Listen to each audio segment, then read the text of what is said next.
All right, welcome back to another episode of the Extreme Lifestyle Living Podcast. Now, today, what I wanted to talk about is a couple ways to handle being overwhelmed. This is something we all deal with, especially with someone like myself. I deal with a ton of anxiety, social anxiety being particular, and stress can really make us feel overwhelmed. And a lot of my clients that we talk to all the time, the biggest thing is how do I deal with being overwhelmed? There's so many avenues of our life going on. So I want to talk about a few avenues that I've taken in my own life to actually make sure that I not get overwhelmed at all anymore because being overwhelmed is literally just an emotion that we feel or a feeling that we feel in the realms of our body's responses telling us something. And 9 times out of 10, the reason why we are overwhelmed or always staying in an overwhelmed state is because we just don't know how to handle it. And then thus it becomes a conditioned pattern that we just never outgrow. 9 times out of 10, it comes from a childhood conditioned pattern where you're just in an overwhelmed state all the time. And then now, as you're an adult, you just don't know how to fucking handle it. Nor does many people. So here's a 2 or 3 reasons as to how I take my overwhelm, turn it into like understanding what I need to do in my life. And it's really not that hard. The first thing is you just got to embrace it. And that's the hardest thing to do is embrace it because when you're overwhelmed, everything feels chaotic. Everything feels like it's all over the place. And this is where you really got to be, again, subjective to your own opinion as to your experiences and how you deal with overwhelm. But embracing it is the very first step that you have to fucking do because in order to understand what it is and what type of stimulus you're getting feedback from your life and all these different things and why you're overwhelmed, you got to embrace it. So if you don't embrace your overwhelm and understand what emotions and feelings are coming out of it, you're never going to get to the end of the tunnel, the light at the end of the tunnel, and understand what the overwhelm is. Because once you embrace it and figure out why you're being overwhelmed and all these different things and finding out your triggers, that's when you can start to address the different things that are giving you the emotional overwhelm feeling every day. One of the best things that I ever did with this was literally, if you go back on my Instagram, you can see it. I say where it all began, and I mean where it all began from a mental fortitude. All my clients, I talk about building your mental fortitude, building that mental castle in your life of your mind for your life, as to where you're at all times. And the biggest thing for me was giving myself that 5 to 10 minute break away from absolutely everything. So where this started was back, I think it was 5 or 6 years ago, my corporate job. Every day between 2 p.m. and 4 p.m., I would give myself a 5 to 10 minute break. It was only 3 minute break, to be honest. I would walk around the building.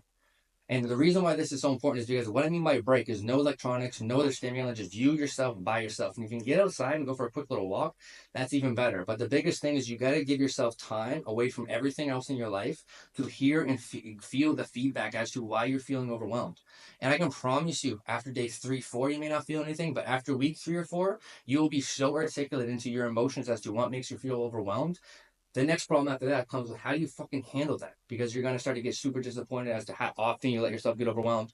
You're also going to probably be super discouraged as how many people overwhelm you from their ignorance to their life and their insecurities and their self doubts. And you're also like, get disappointed because you're going to find out where you're bleeding that avenue of your own self on other people as well. But the biggest thing with giving yourself 5 to 10 minutes or even just a few moments is embracing it after you've given yourself that time. I can promise you 9 times out of 10, you're going to get feedback and answers as to why you're feeling overwhelmed.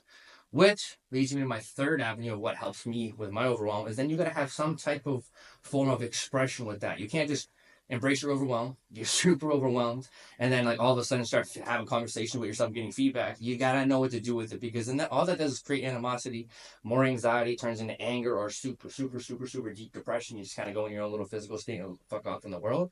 But the third thing you got to do is find some type of way to express it. I call it mind dumping, or me and my best friends call it 2 minutes and go. And what I mean by 2 minutes and go is like, just find a friend that you can confide in, you trust, and talk to them. Bitch and moan for 2 minutes unapologetically. Me and my clients, we talk about it all the time. Send me a voice note. Give me your 2 minutes and go. What are you overwhelmed with? You've been embracing it. Let's talk about it. What's going on? And then just go off about it. Mind dumping or brain dumping is the same thing, but in the form of writing in your journal. Set a timer for 5 minutes and just start fucking writing. Get it all off your fucking head.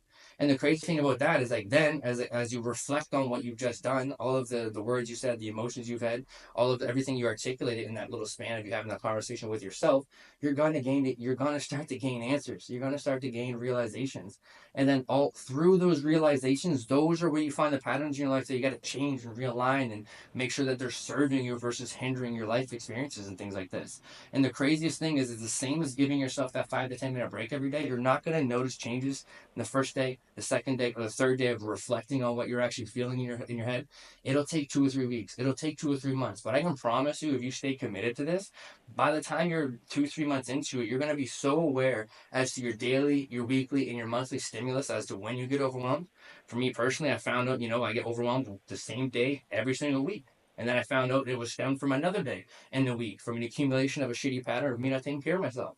So then it was just like a shin kick was the one that kind of like broke the, well, that's not a good analogy. The analogy I should have used is, the straw that broke the camel's back. One little thing in your life, that one little straw ends up breaking your entire mind frame because your mentality is so strung up on different things. So if you can commit to this for 4, 6, 7 months, a year, 2 years at that, I can promise you're going to be so agile in your own brain that you're going to literally tell everyone to go fuck themselves, because you're going to be so confident in terms of what aligns with you, what serves you, and you're going to really, really, really, really be able to articulate your boundaries, because you're going to be like, I know why I was overwhelmed. I embraced that I was overwhelmed, and then I figured out why I was overwhelmed, and I fucking changed it. And most people in their entire lives, which is why suicide is such a high fucking thing, again, go back to mental clarity, is no one does this stuff. And I think that's just such an important thing for you to understand when it comes to breaking free from your overwhelm and getting control, is embracing is you got to do that. You got to go through the fucking shit of it. The second thing is really, really, really, really finding out how you can give yourself a break from everything to really understand what your feedback is giving you. Because all the answers to your life are inside your own brain if you allow yourself to be in a position to take advantage of them.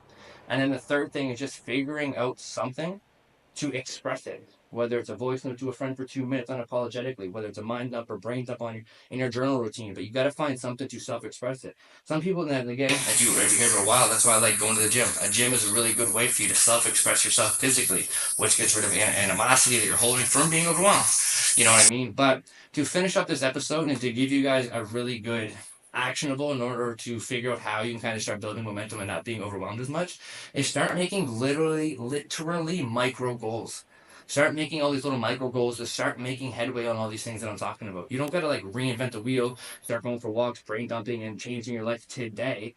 But you do got to understand it got to start somewhere. So start making micro goals of maybe, a micro goal of going outside in the morning or after work, just for 2 seconds. 3 breaths outside is better than not going outside at all. Maybe you do get overwhelmed and you do get like, really, really, really just to left field in your brain and kind of numb yourself and avoid life. Maybe a micro goal for you is just holding that space a little bit longer before you numb yourself, or a little bit longer before you start avoiding life. Things like this. I think a big thing as well is when it comes to going outside and embracing everything we're talking about, is just set the smallest fucking goals that can make you start compounding confidence. Literally brushing your teeth, waking up in the morning, going to work, and paying attention to all these little things to understand where you're compounding confidence from. And micro goals is exactly where it's at, because all of us want to change our lives. All of us want to be in the best fucking physical shape of our lives. All of us want to be fucking millionaires. But breaking those bigger goals down into micro goals will help you understand where you're at in time and space, so you're not burdening yourself with the fucking world all the time, feeling over fucking whelmed. But that's it. That's all for this episode. I appreciate you guys all, and just keep doing exactly what you guys do best, which is show the fuck I'm set the standard. Let's fucking go.